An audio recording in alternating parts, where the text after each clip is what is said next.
Hello everybody and welcome back to LMM, and if you're enjoying what you're seeing on the channel at the moment, how about giving this video a like and maybe subscribing to the channel to help us grow, and perhaps even check out our Patreon. This video is sponsored by our friends over at TMC, who have a massive Christmas sale on at the moment, but more on that in a minute. Today we're looking at 5 of my favourite railways here in East Anglia, starting with my beloved Mid-Suffolk Light Railway.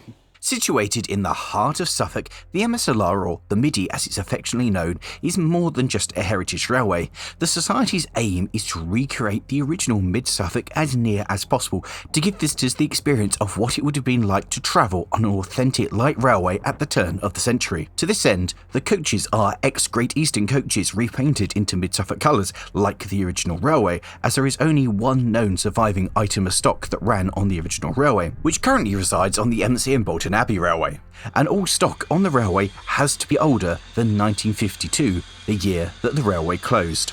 This means this railway very much has a theme and an identity. Small trains snaking their way through the countryside just as they would 100 years ago. The Mid-Suffolk Light Railway was formed in 1900 under the Light Railways Act.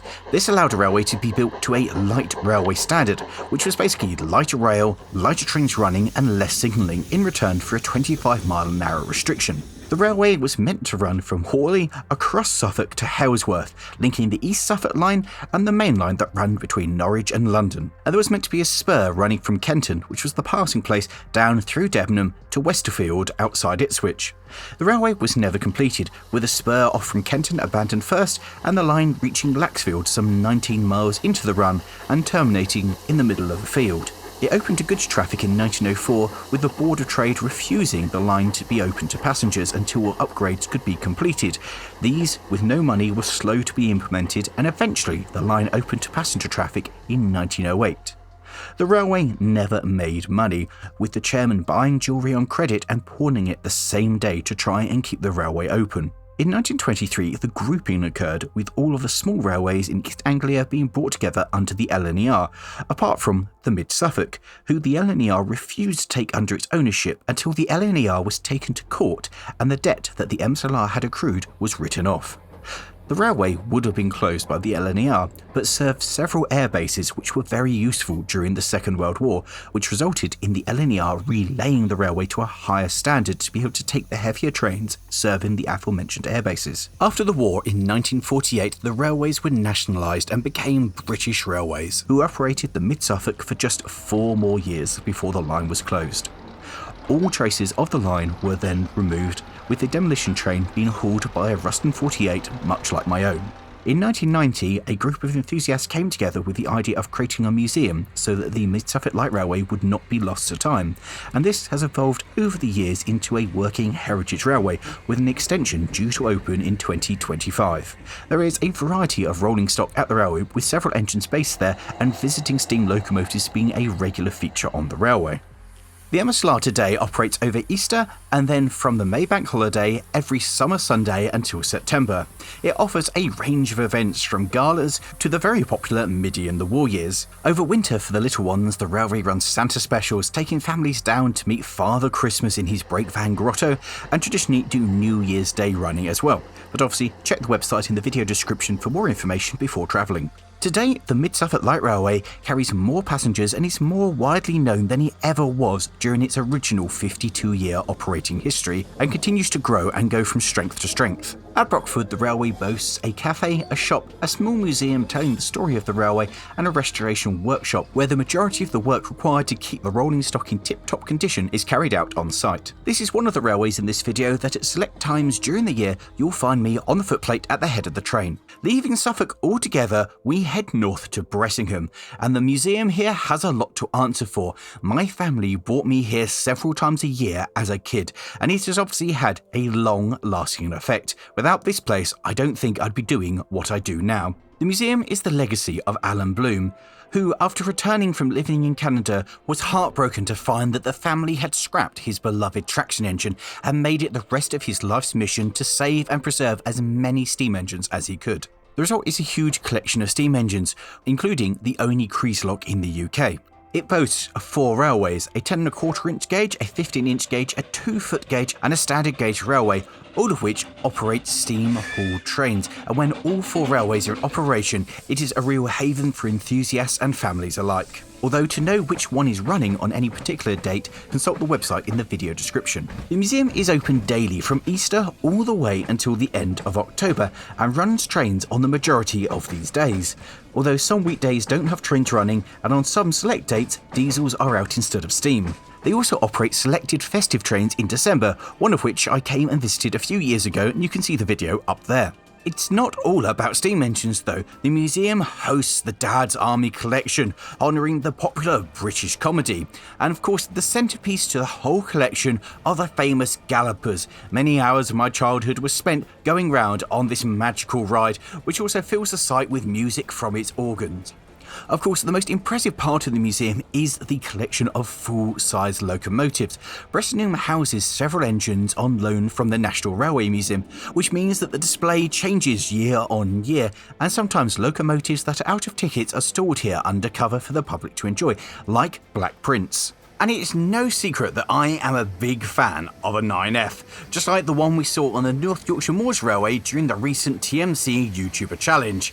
I think these things are absolutely fantastic, and Black Prince is one of the best known of the lot, but sadly you're unlikely to see this one running in the near future. That is, of course, unless it's a model, like this absolutely stunning offering from Hornby, the detail of which is absolutely incredible, certainly better than my 40-something-year-old Evening Star that's been out and about at shows recently. Side by side, the extra level of detail and refinement is just next level, of course, as you'd expect for a brand new model. And this is Loco Drive and runs beautifully, and I cannot wait to get it out on the modular.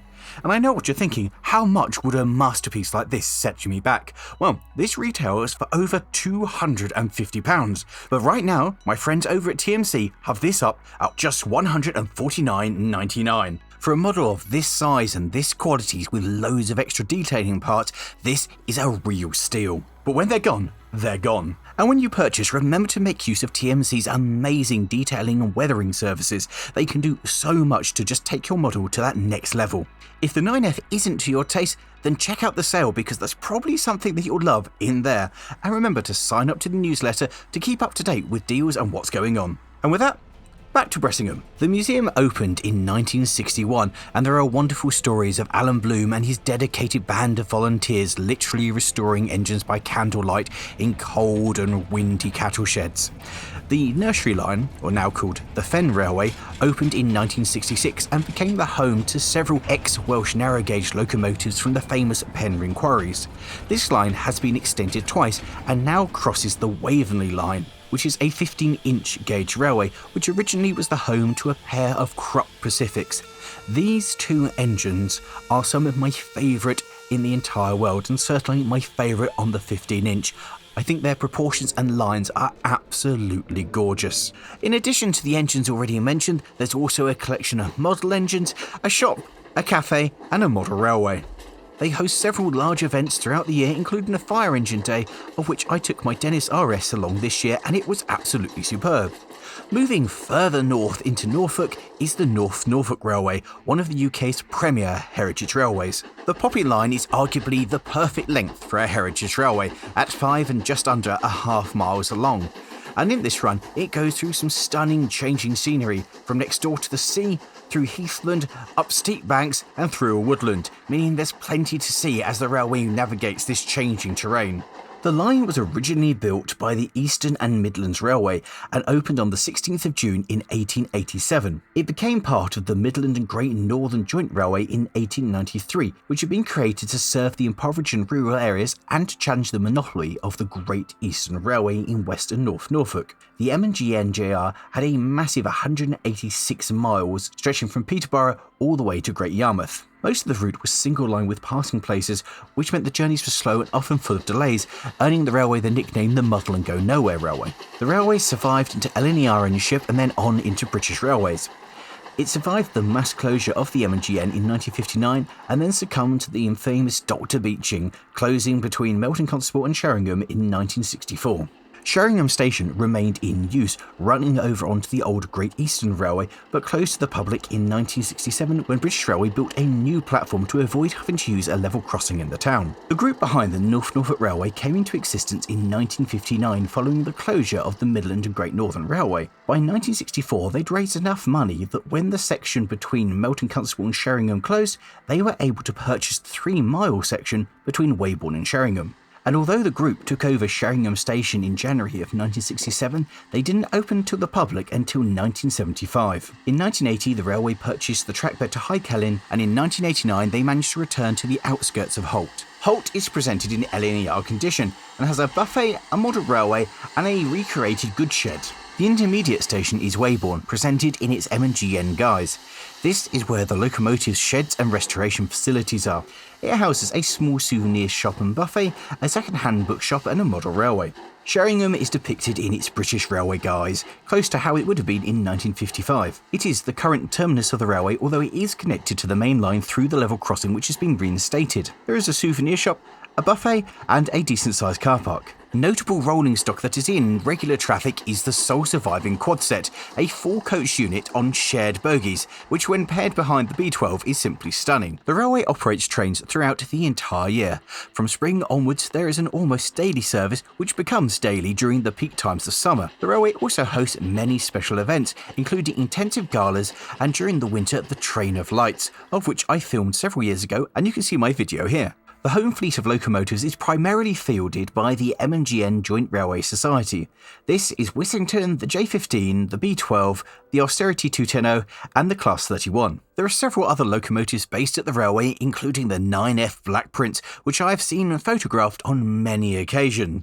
And if you're a big fan of the locomotive like me, then remember that TMC has it for sale in 00 gauge with over £100 off. Staying in Norfolk but heading west takes us to the next railway, the world's longest 10¼ gauge railway, the Wells and Walsingham. This is an amazing experience with some of the most powerful 10¼ gauge engines in the country. And aside from a couple of railways in Wales, one of the few places you can actually ride behind a Garrett. In order to keep to schedule, these engines are worked hard and there is a real joy of hearing a little engine puffing its heart out. The original railway was built to standard gauge by the Norfolk Railway in 1857, and in 1862 this became part of the Great Eastern Railway, which in turn became part of the LNER in 1923 and then was taken over by British Railway in 1948. The railway continued to operate until the Beeching Report recommended that this wasn't a viable branch line and it was closed to passenger service on the 5th of October in 1964, following which time the railway was lifted and removed. This gave local eccentric and railway enthusiast Lieutenant Commander Roy Francis an idea.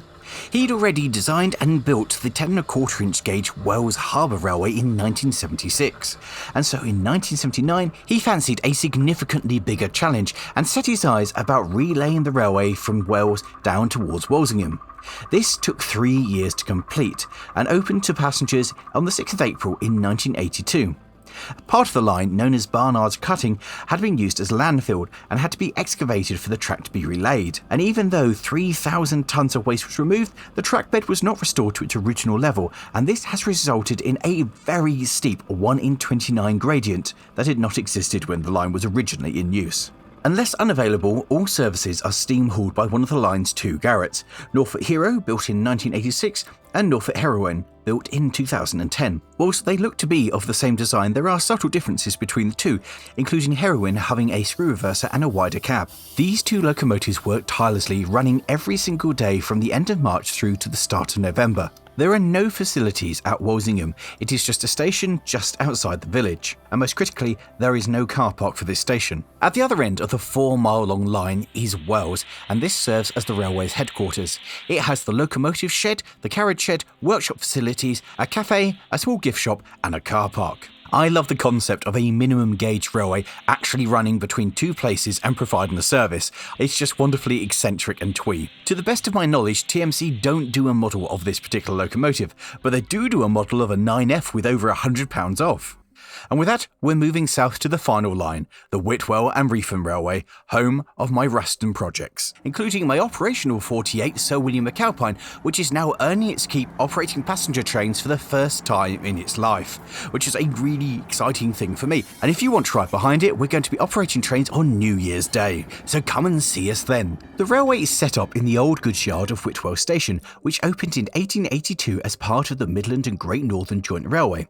The biggest issue with this is that Whitwell is a small hamlet of just a few houses, the idea being that the station would serve neighbouring Reim, which was a much bigger village. However, the Great Eastern Railway decided they would build their station actually within the village itself, which served the local populace much better and prevented them from taking the mile-long stroll down to Whitwell. As such, Whitwell was comparatively lightly used compared to Reim, but it did have a goods shed where freight could be brought, parked next door to and unloaded into the building for further distribution by road. Following the Second World War and the rise of the road vehicle, freight traffic dwindled, and British Rail made the decision to close the majority of the M&GR, leaving Whitwell open for freight until 1964. However, the railway remained in use until 1985 as it served neighbouring Lenway cement works, and further up the line, a curve was put in joining the M&GN and the Great Eastern Railway, allowing cement trains to run. With the ceasing of cement trains from Lenway, the line was finally closed and lifted, and the station lay derelict and abandoned for many years. In 2008, the Whitwell and Reim Railway Preservation Society Limited was formed, and in 2009, to celebrate the 50th anniversary of the closure of the M&GN, on the 20th of February, the railway opened to the public. And today, the railway operates steam services on the first Sunday of the month and Sundays of bank holidays, with diesel services operating at weekends throughout the year. And on top of that, the railway hosts several special events, including a gala, which normally features a visiting locomotive, a model railway show, and this year we had our first LMM Fest. The railway is also able to cater for weddings and has become a popular choice for brides and grooms to have their special day in a slightly different location, and of course to have a train ride. The track plan is very similar to how it would have been in the M&GN days, although an additional siding has been put in so that trains can access the goods shed. Originally, this would not have had rail access, instead road vehicles would have gone inside to have goods loaded into them from the store of the goods shed. Today, this has been repurposed to become the railway's workshop, with most of the work maintaining and restoring the rolling stock being carried out on site. Facilities include the bar, a cafe, a second-hand bookshop, and an ample parking. It's another railway that at select dates throughout the year you can find me on the footplate, whether that's on my own locomotive or crewing one of the steam engines. There are several locomotives on site other than my own, and the railway currently boasts a full set of Ruston 48, Ruston 88 and Ruston 165, and has just launched a campaign to raise the funds to be able to overhaul its two Andrew Barclays. Future plans include relaying the railway into the station and being able to operate trains out of the station once again. The railway doesn't have a 9F, but TMC do stock models of my Ruston 48, which currently are on sale for only £169. And with that brings us to the end of this video, showing 5 of my favourite railways here in East Anglia. Let me know in the comments below if you agree with my choices or which railways I've missed. And with that, thank you all very much for watching. If you have enjoyed this, how about clicking over there to see the train of lights at the Norfolk Railway, one of the galas at the Mid-Suffolk Light Railway, and one of the galas here at the Whitwell and Reim Railway. Thank you all very much for watching, and do remember if you're going to go buy stuff on TMC to use the affiliate link because it helps me out greatly. And remember, we'll be running trains on New Year's Day with Sir William at the Whitwell and Reim Railway. Hope to see you guys there. Trains start at 10 o'clock, run every half hour until 3 o'clock. The bar and the cafe are open, and there's a micro model railway show including a skull in the station building. See you there. Ta-ra!